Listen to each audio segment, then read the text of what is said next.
기억하는 드라마틱한 사건이 하나 있습니다. 그것은 계엄사령관이자 참모총장, 육군 참모총장이었던 정승화 대장이 있어요. 그분이 자기 집에서 공관에서 잠을 자다가 보안사령관, 보안사 일개 대령 허삼수에게 체포된 사건입니다. 그게 80년대인가요? 모르겠는데 어쨌든 그쯤 될 것입니다. 그 당시 김영삼, 김대중, 김종필, 삼김이라는 분들이 주도하던 정치 지형이 그 사건으로 말미암아 무너졌어요. 그리고 소위 말하는 신군부가 등장을 해서 제5공화국이 탄생합니다. 돌아보면 한 사람의 체포가 역사의 물줄기를 바꿨어요. 기억하시죠? 그런데 이런 체포를 하고 체포당하는 일은 우리나라 역사를 바꾸는 데만 있는 게 아니라 성경에 이미 오래전에 2000년 전에 있었습니다. 대제사장 서기관들이 한 사람을 체포하려고 혈안이 되어 있거든요. 바로 누굴까요? 예수 그리스도십니다. 예수님 체포로 드디어 고난이 시작되었고, 십자가 고난이 시작되었고, 인류 구원의 문이 활짝 열렸습니다. 하지만 이 예수를 체포하려고 하는 대제사장과 서기관들은 이런 역사의 변혁에는 전혀 관심이 없고, 단지 눈에 가시 같은 예수를 체포해서 자기들의 기득권을 지키는 것이 우선이다 라고 생각할 뿐이었죠. 인신을 구속하는 체포라는 것이 얼마나 위력적인 것인가, 역사의 물줄기를 바꿀 만큼 위력적인가를 아는 정도에 머물렀어요. 그렇다면 오늘 우리는 조금 더 깊이 들어가서 왜 사람들이 예수를 체포하려고 했을까? 이걸 좀 들여다보는 것이 필요하겠습니다. 성경에 나타난 원인은 이 두 가지입니다. 오늘 본문에서요, 본문에 국한해서 뭐라고요? 궁금증과 수군거림이었어요. 본문에 사람들이 예수님께 대했던 궁금증이 쭉 나옵니다. 제가 4가지를 추려보았어요. 자, 어떤 사람은 좋은 사람이라, 어떤 사람은 뭐 한다고? 무리를 미혹한다. 그러니까 예수, 그 사람 좋은 사람이야? 아니면 사기꾼이야? 둘 중에 하나를 놓고 헛갈리고 있습니다. 또 하나 궁금했던 것은 이거예요. 시작.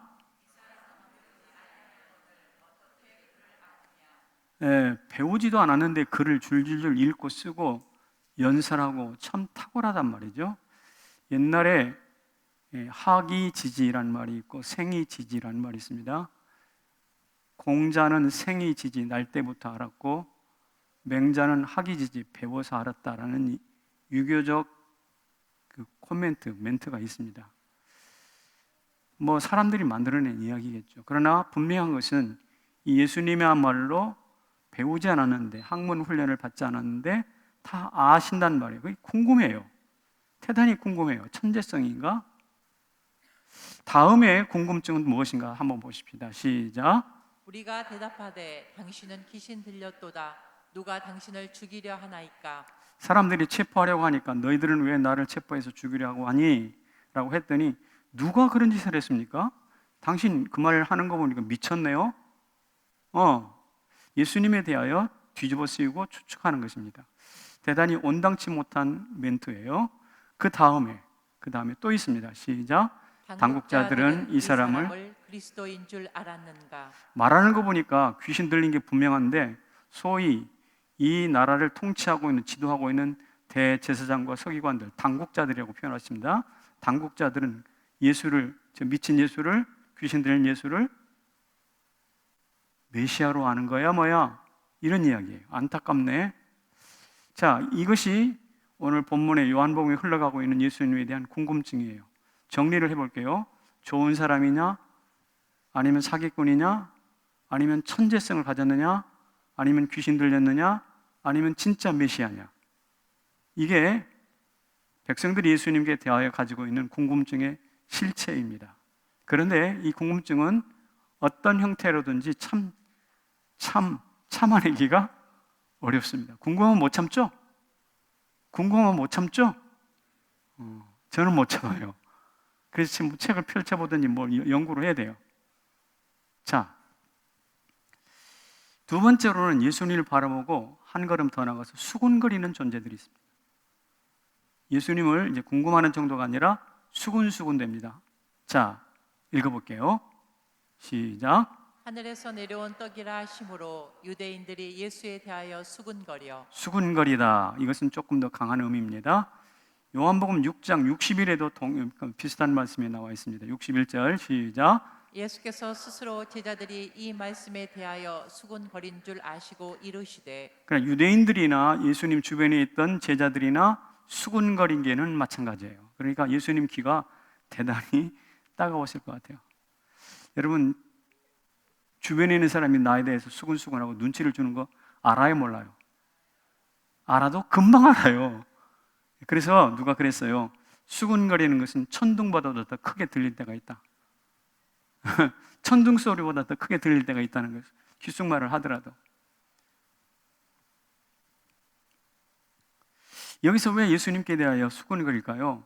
예수님이 정체를 명확하게 밝히지 않고 세상을 요동시킨다, 어지럽힌다라는 생각을 가졌기 때문입니다. 그런데 여기 수군거리다라는 이야기는 헬라어 용어의 공기조라고 발음을 하는데, 이것은 단순한 쑥덕쑥덕공론이 아니라 원망과 비방이라는 대단히 공격적인 뜻을 가지고 있습니다. 훨씬 더 의미가 심각해요. 자, 이 수군거림이 어떻게 되었을까? 잠언에 보면 거짓말을 하는 자는 악한 혀가 하는 말에 귀를 기울임이니라 그랬는데요. 악한 말에 귀를 기울이고 쑥덕공론을 하다 보면 원망하게 되겠죠. 비방하게 되었죠. 그 다음에 결국 무엇으로 발전하나? 음모로 가요. 음모. 그래서 결과를 본문에 이렇게 이야기합니다. 대제사장들과 바리새인들이 다 같이 그를 잡으려고 아랫사람들을 보내니. 그를 잡으려고 아랫사람들을 보냈대요. 이것을 한마디로 말하면 체포입니다. 오늘 설교 제목이 뭐예요? 체포하라. 저는 오랫동안 설교했는데 설교 제목이 체포하라는 제목을 한 번도 본 적이 없어요.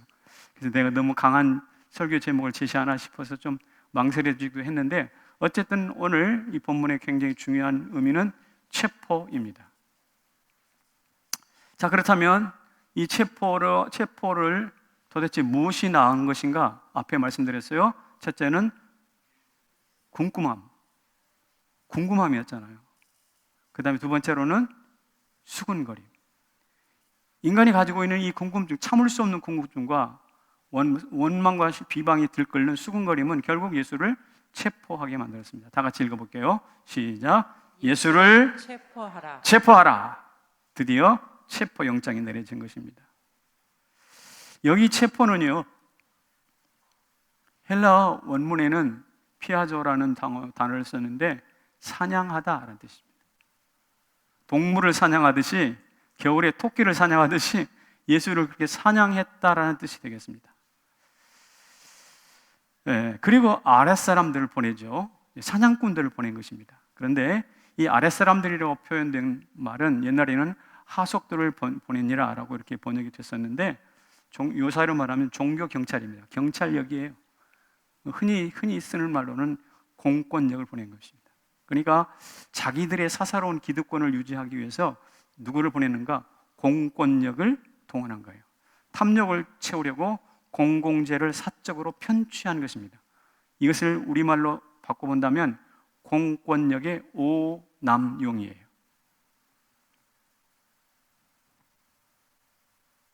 공권력의 오남용이 자행되는 거예요.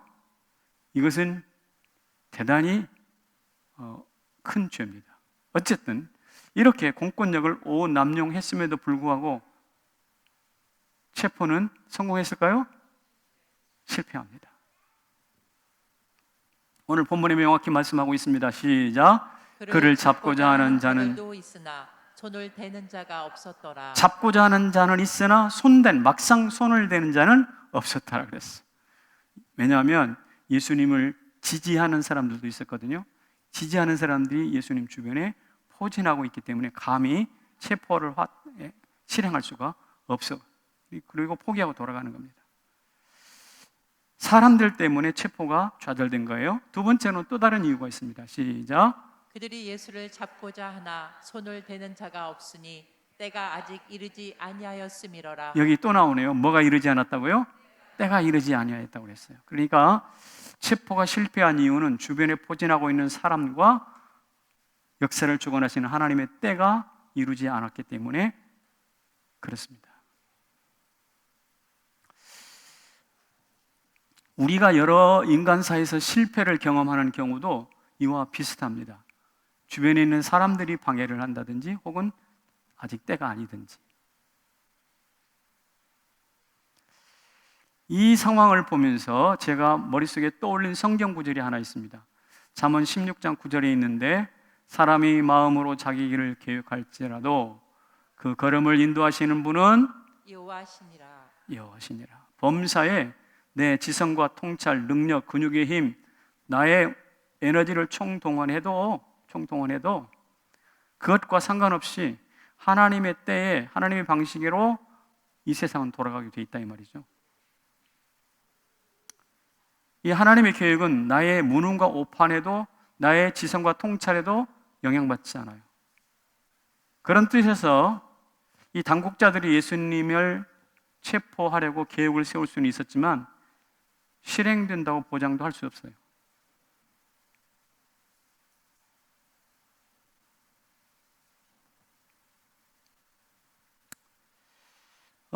예수를 체포한다고 해도 그들이 생각하고 있는 모든 문제가 한꺼번에 해결되는 것은 아니라는 것인데요.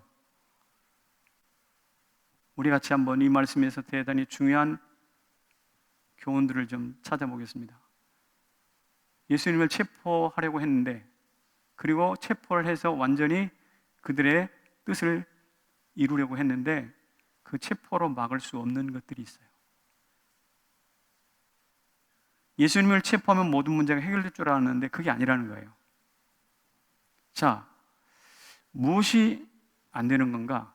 첫 번째로는 예수님이 가졌던 탁월한 논증을 무너뜨릴 수가 없어요.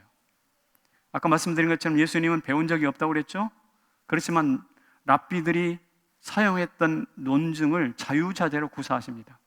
오히려 랍비들보다 훨씬 더 탁월하게 논리적으로 그들을 압도하십니다. 안식일에 환자 고친 것을 비난하는 자들이 있었어요. 오늘 본문에 나오는데 사람이 안식일에도 할례를 받는 일이 있거든 내가 안식일에 사람의 전신을 건장하게 하는 것으로 너희가 나를 노여워하냐? 너희는 안식일에 할례를 행하잖아. 그런데 나는 할례보다 더 중요한 사람을 고치고 치유를 하는데 왜 너희가 하는 일은 옳고 내가 하는 일은 틀리다고 하니? 왜 그래서 나한테 노여워하니? 라는 이야기예요. 이게 모세가 말한 율법의 정신이야? 진정한 율법의 정신이야? 할 말이 없죠. 예수님이야말로 탁월한 논리로 당국자들을 압도하고 계십니다. 예수님은 니고데모에게 거듭남을 가르칠 때도 모태의 비유로, 모태에 다시 들어갈 수 있사옵나이까 거듭남의 비유로 가르치셨습니다. 사실 하나님의 진리는 비유로 가르치면 더 깊이가 있어지고 또 감동이 넘치게 되어 있습니다. 그래서 이렇게 탁월한 논증과 비유로 가르치는 예수님을 두고 사람들이 이렇게 말했어요. 시작. 그가 가르치는 것이 권위 있는 자와 같고 서기관들과 같지 아니함일러라. 권위 있는 자와 같고 그랬어요. 예수님이 그 논증과 가르침의 비유가 권위가 있었다는 뜻입니다. 그런데 이 논증과 권위가 예수님을 체포한다고 없어질까요? 체포한다고 사라질까요? 아닙니다. 그렇지 않다는 거예요. 그렇지 않습니다. 두 번째로 없어지지 않는 것이 이것입니다. 뭐냐면 예수님이 직접 행하셨던 표적입니다. 많은 표적을 행하셨잖아요. 요한복음만 해도 물이 변하여 포도주가 되었고 왕의 신하의 아들이 낳았잖아요. 베데스다 38년 된 병자가 나왔잖아요. 오병이어로 5,000명이 먹었잖아요. 네, 이런 표적들이 사라지지 않습니다. 예수님 체포한다고 해서요.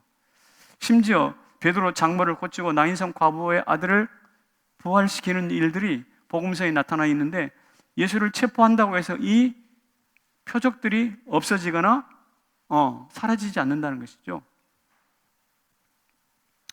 그래서 이 본문에 보면 사람들이 이런 말까지 해놨어요. 시작. 그리스도께서 오실지라도 그 행하실 표적이 이 사람이 행한 것보다 더 많으랴 하니. 이 예수가 메시아가 아니고 다른 메시아가 온다 하더라도 그 메시아가 예수가 행한 이 기적만큼 더 많이 행할 수는 없을 것이다 라고 예수님에게 힘을 실어 드리는 거예요.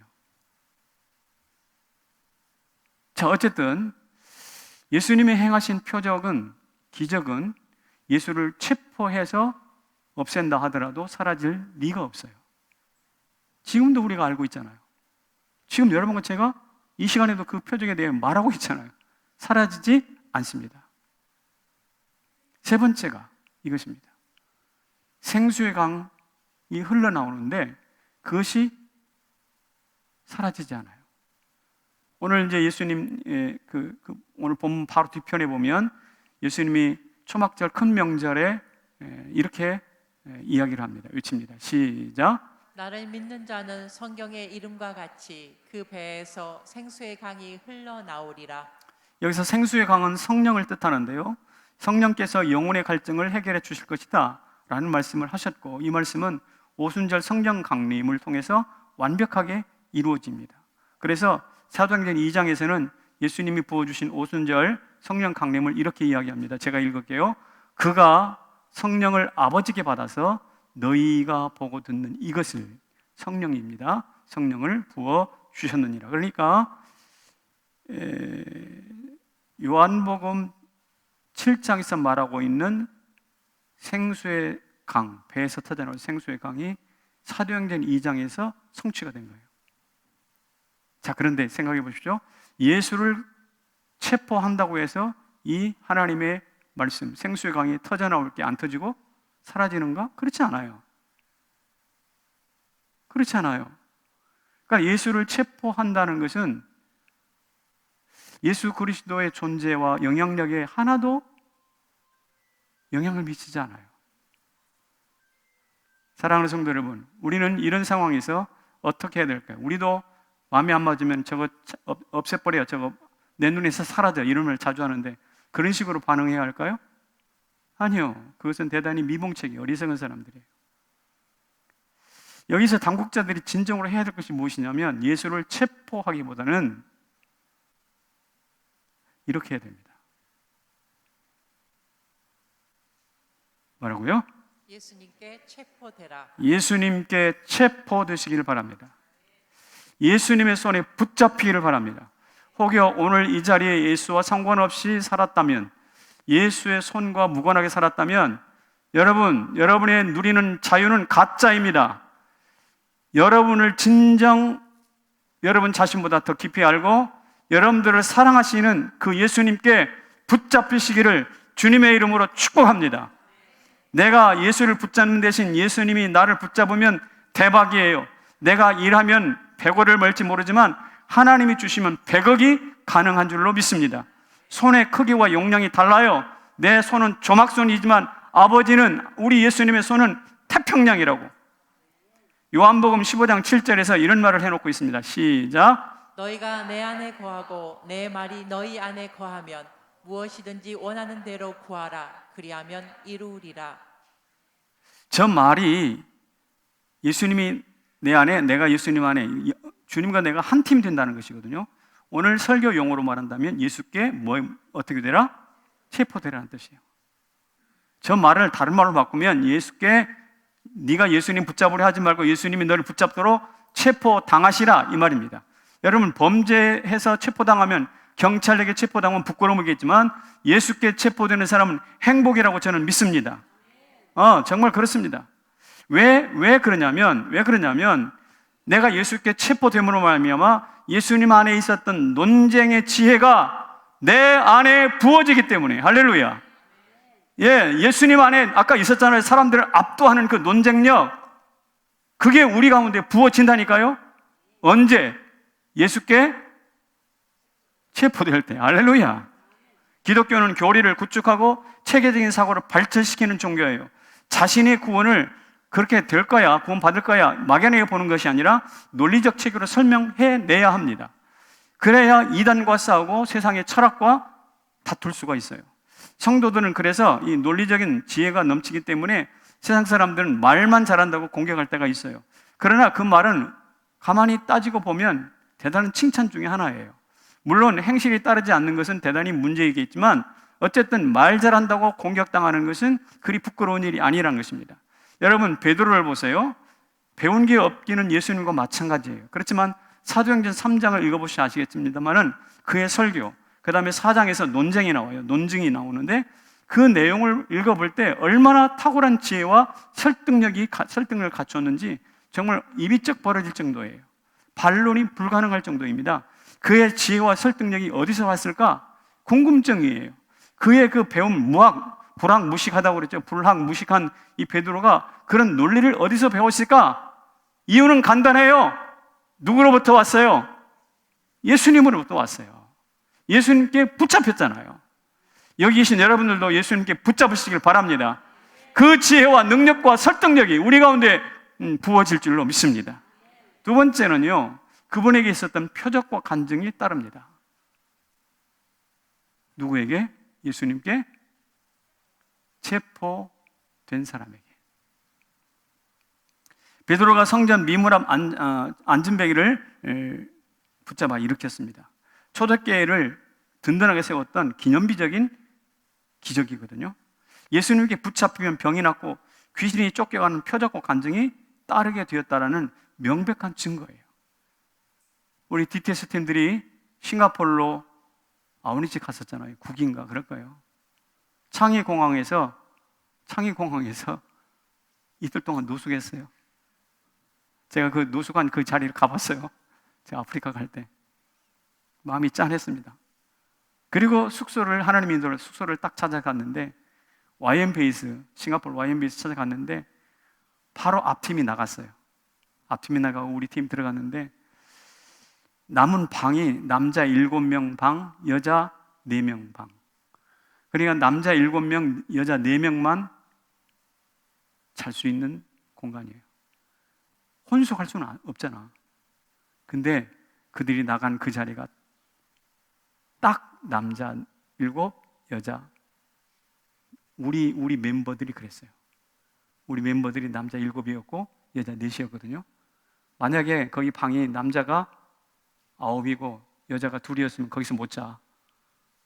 어떻게 남녀가 혼숙할 수 있겠어요? 근데 정확하게 그냥 거기 들어가서 그 숫자가 일치한 것 때문에 그냥 기함을 할 정도예요. 아, 하나님이 창의공항에서 이틀 동안 노숙하게 한 것이 뜻이 있었구나. 무엇입니까? 이게 간증이고 기적이에요. 표적이에요. 엊그저께 임광진 장로님께서 소식을 주셨더라고요. 이 팔이 다 타버렸잖아요. 그래서 팔에 살을 이식했는데, 그리고 이제 마지막으로 피부를 덮는 그런 수술을 하기로 했습니다. 그런데 의사가 와가지고 이런 말을 하더래요. 바로 엊그제예요. 새살을 이식할 필요가 없겠습니다. 이식이 너무나 새살이 바로바로 차올라가지고 회복력이 탁월한 거야. 그래서 마지막 여기 피부를 갖다 덮는 이 수술만 하면 될 것 같아요.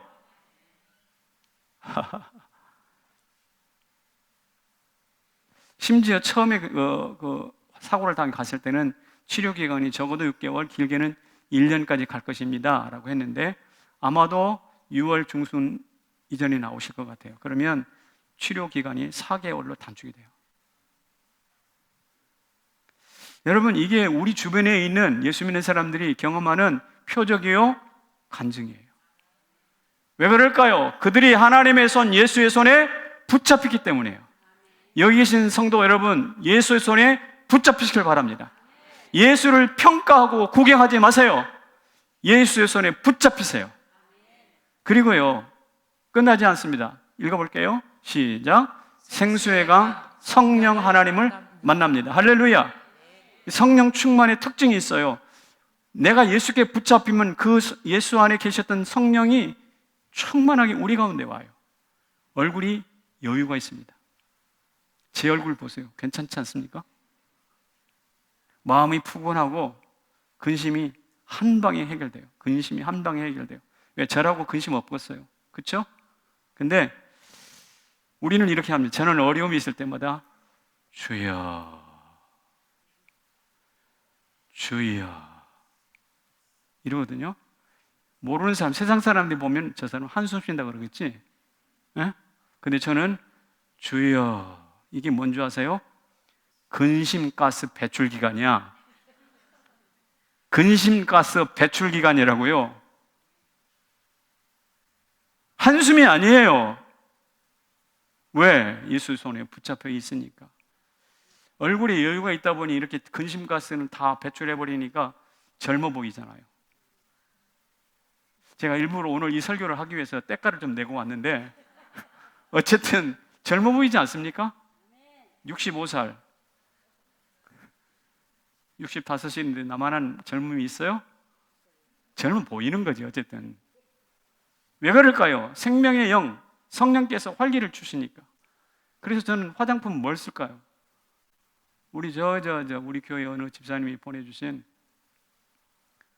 그냥 간단한 거 좀 바르고 끝내요. 사단이 건들지 못합니다. 사단이 건들지 못해요. 권위가 있어요. 무당도 신기가 있다고 하는데 어찌 성령의 사람들이 권위가 없겠어요? 네, 우리가 지나가면 꽃들이 그 권위를 알고 춤을 출 수 있어요. 말은 못하지만 그런 것들 느끼고 지나다니세요. 그리고 신기한 일들이 나타납니다. 베드로가 부정한 짐승을 잡아먹으라 라고 꿈을 꾸잖아요. 꿈을 꾸자마자 고넬료가 보냈던 사람들이 도착해서 우리 함께 갑시다. 그래서 거의 끌려가다시피 가서 고넬료 집에 가가지고 그들에게 설교했어요. 어떻게 됐나요? 이렇게 됐어요. 시작. 말을 할 때 성령이 말씀 듣는 모든 사람에게 내려오시니. 예, 성령이 모든 사람에게 내려오셨어요. 그러니까 제2의 오순절 성령 강림이 이방인들을 위한 성령 강림이 사도행전 10장에서 나타나는 것입니다. 여러분, 베드로가 가서 예수께 사로잡힌 베드로가 가서 기도하니 그를 통해서 성령이 또 고넬료 가정에 임하신 거예요. 우리도 그렇게 되기를 소망합니다. 우리도 성령께 붙잡히면 우리가 누군가에게 가서 축복하고 누군가에게 손을 얹어 기도하면 그 사람에게도 성령이 임재하시기를 축복합니다. 마음이 바뀌기를, 삶이 바뀌기를 축복합니다. 이게 바로 성령에 사로잡힌 것이 가지는 위력이거든요. 제가 이렇게 설교를 하면 여러분 이렇게 질문할 거예요. 그렇습니다, 목사님. 그러면 논쟁과 지혜가 충만하고 표적과 간증이 따르고 성령 충만했던 사람들이 많이 있습니까? 지금 있습니까? 증거 있습니까? 그렇게 살아낸 사람 있습니까? 예, 있습니다. 많지만 그 중에 한 사람, 캐서린 쿨만이라는 여성입니다. 캐서린 쿨만. 이 사람은 1907년도에 태어나서요 1970년대 80년대까지 사역을 하셨던 미국의 유명한 사람입니다. 그는 과학과 실용의 판을 치던 미국에 이런 주제로 TV 프로그램을 운영했어요. 뭐라고요?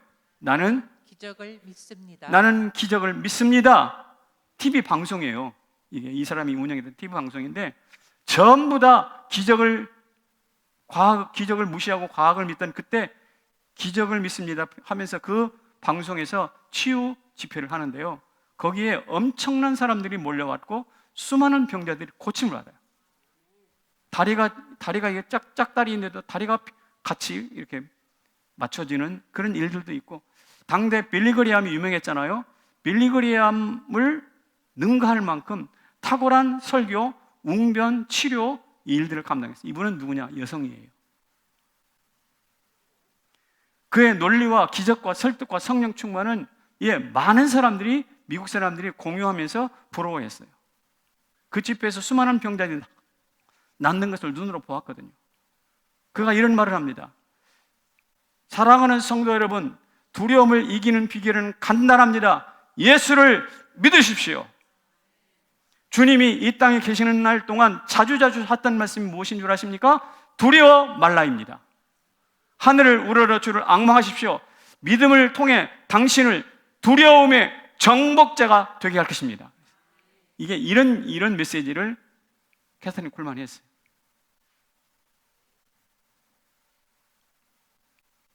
그렇다면 이 캐서린 쿨만처럼 위대한 사역을 할 수 있는 그 비결이 무엇일까? 어떻게 하면 예수님께 체포를 당하고 체포되고 체포당하면서 우리를 통해서 풍성한 열매가 맺게 될까? 이거 굉장히 중요한 오늘의 설교의 포인트입니다. 시작. 능동에서 수동으로 이사를. 이 캐서린 쿨만이 설교 중에 이런 말을 한 적이 있어요. 무슨 말을 했냐면, 내 마음은 오직 주님께만 빼앗겼습니다. 나는 한 번 집회를 위해서 1000번을 죽습니다. 주님께 빼앗겼다. 한 번 집회를 위해 1000번을 죽는다. 이게 각고의 수고를 말하가 표현하는 것인데, 능동에서 수동으로 바뀌었다는 거예요. 뺏은 게 아니라 빼앗겨요.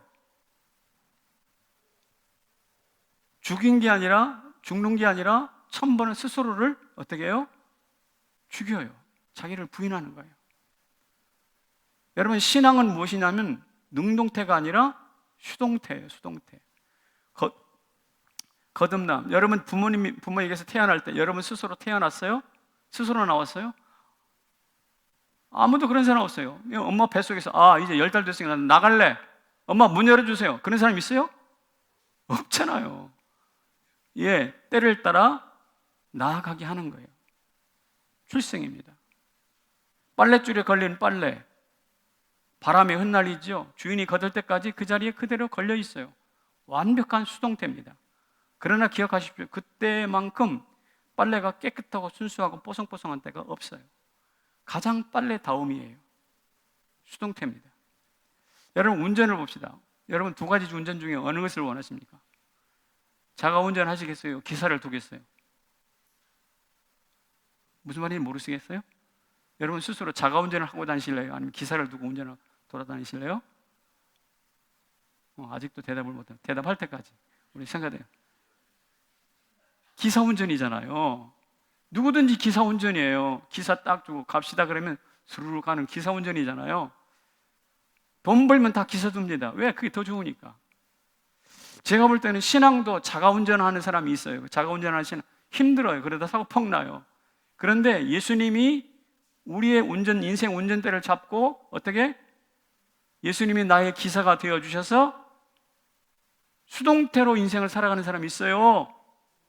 성남제일교회 성도 여러분, 부탁합니다. 인생 자가운전하지 마시고 예수 기사 운전하시기를 축복합니다. 이게 바로 신앙의 본질이에요. 이런 사람이 어떻게 되는가? 이 사람을 통해서 하나님의 능력이 나타나고 기적이 나타나고 설득력이 나타나고 성령이 충만하고 논리적 지혜가 충만하는 것이죠. 이렇게 성경에서 살았던 사람이 누구냐? 욥이에요. 동방의 의인이지 않습니까? 재물이 넘쳤지 않습니까? 거침없이 베풀며 살았어요. 그런데 뜻밖의 병에 묶입니다. 재난에 갇힙니다. 친구들의 비난에 포위됩니다. 왜요? 왜 그랬을까요? 많은 이유 중에 한 가지, 그도 역시 아무리 의인이고 아무리 부자지만 뭘 배워야 되는가? 수동태를 배워야 돼요. 수동의 삶을 배워야 했기 때문에 그랬어요. 예수님은 수동의 삶으로 온통 일생에 채워졌습니다. 대표적인 예가 뭐냐? 때가 참회예요. 때가 참회. 예수님의 일생을 때가 참회라고 표현하거든요. 무슨 말이냐? 때가 참회 이 땅에 오셨어요. 그리고 때가 참회 십자가에 못 박히시고 때가 참회 죽으신 거예요. 때가 참회. 이 때가 차다는 것은 누구의 때일까요? 아버지 때예요. 하나님의 때예요. 저와 여러분도 하나님의 때, 내 때가 아니라 하나님의 때에 따라서 움직이는 수동태의 인생이 되기를 축복합니다. 우리는 묻히기보다 드러내기를 원했고, 갇히기보다 남을 가두기를 원했고, 잡히기보다 남을 휘어잡고 휘두르기를 원했습니다. 수동보다 능동태가 너무 많아요. 그러니까 삶이 어떻게 되는가요? 메말라요. 피곤해요. 고독해요. 그러나 하늘을 앙망하면 마음이 낮아집니다. 손발이 주의 지팡이와 막대기를 찾습니다. 그때가 바로 언제냐? 가장 수동적일 때, 가장 행복하고 인생의 황금기가 돌아오는 거예요. 진심으로 여러분을 축복합니다. 예수님께 붙잡히시기 바랍니다. 예수님께 붙잡히세요. 정말 부탁해요.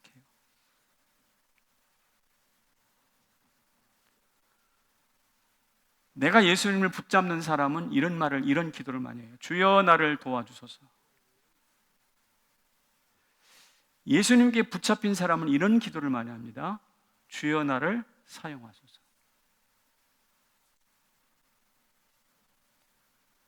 나를 도와주소서라는 말 속에는 내가 아직 주인이야. 나는 아직도 능동태를 살아. 그런데 주여 나를 사용하소서라고 말하는 사람은 주인이 바뀐 사람이에요. 청직이에요. 그분이 나를 사용해 주시길 원합니다. 여러분이 주여 나를 도와주세요가 아니라 주여 나를 사용하소서로 주어가 바뀌는 인간, 주어가 바뀐 인생 살아갈 수 있기를 주의 이름으로 축원합니다. 그럴 때 주님의 지혜와 능력과 표적과 간증과 성령의 충만한 생명력이 여러분의 인생 가운데, 가정 가운데 자자손손 넘쳐나기를 주의 이름으로 축원합니다. 할렐루야. 그렇게 될 줄로 믿습니다.